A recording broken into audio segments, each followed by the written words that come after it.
Hello again, everybody. This is Mr. Hammer, and I wanted to officially welcome you to our online lecture series for our Christian morality class.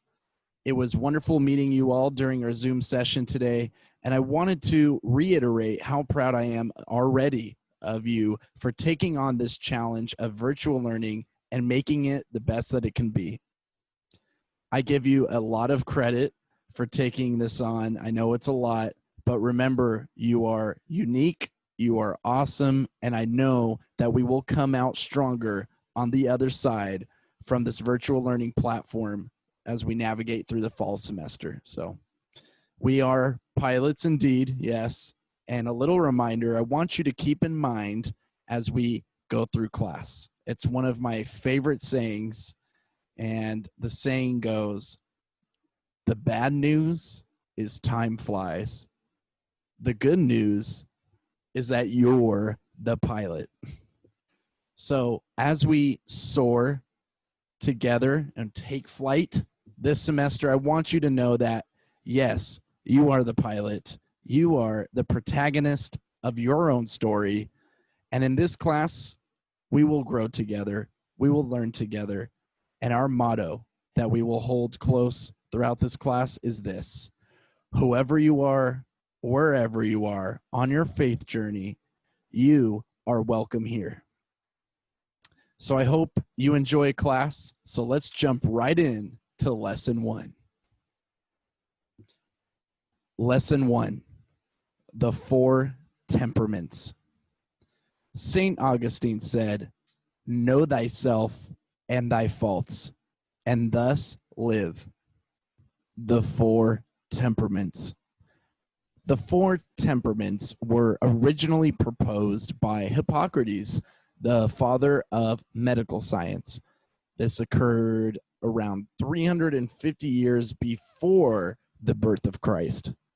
Hippocrates used them to explain differences in personality based on the predominant bodily fluid, hence the rather unappealing names. And you'll find this in your worksheet, so I'd like you to look through the worksheet as I navigate through this online lecture if you can. So the unappealing names that were provided by Hippocrates was choleric, sanguine, melancholic, and phlegmatic.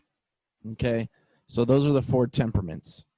And in fact, even today in contemporary psychology, these same terms are still used to describe temperament, by which we mean the pattern of inclinations or a tendency to react in certain ways that form a recognizable pattern over time. For example, the choleric tends to react quickly and intensely and to take action immediately and decisively. Sanguine, for instance, is your classic people person, quick to react but quick to forget, known for their cheerful optimism. The melancholic is deeply thoughtful and analytic, slow to respond, skeptical, sensitive, and idealistic. The phlegmatic is slow to react with far less intensity and is generally calm, cooperative, and reserved. So as you read about the 4 basic temperaments, you'll likely discover that while one of the types most accurately describes you, a few characteristics might not apply. So instead, a significant number of the characteristics of another temperament apply. These characteristics typically come from our secondary temperament.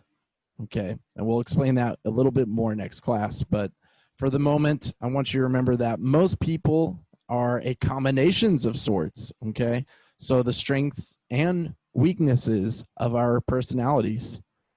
For instance, 2 temperament combinations that do not exist, though, are choleric and phlegmatic. So I will explain that next class as well. I'm excited to talk about it. Throughout the day, we are constantly faced with a choice, God or not God. Every time we exercise the virtues and gifts of the bright side of our temperament, we choose and glorify God. So when you exercise the sins and vices of the dark side, quote unquote, of your temperament, you essentially choose not God. So after reflecting on the bright side and the dark side of your temperament, ask yourself this: what active steps can I take to practice the bright side of my temperament and choose God? What active steps can I take to break the habits of the dark side of my temperament, which make me choose not God? So what I would like you to do is to take the temperament quiz, which is provided on Schoology. You will see a link titled Temperament Quiz, okay? And once you take that quiz, read through the temperament worksheet in its entirety and see if the descriptions of those temperaments align with the results that were provided to you on your quiz, okay? So once you have completed that, please answer the questions titled Temperament Reflection and submit before next class. So as mentioned before, in future classes, okay, expect a Google Chat message from me directly with both a Google form to complete prior to our Zoom meeting. So yeah, on Google Chat, you will see a Google form link to turn in before our Zoom call, and then you'll also see the Zoom call link on that Google Chat. I know this is a lot of information probably all at once on an online lecture, so I have your action items placed on Google Chat, which will be sent to shortly after I film this video. So be sure to do these action items, okay?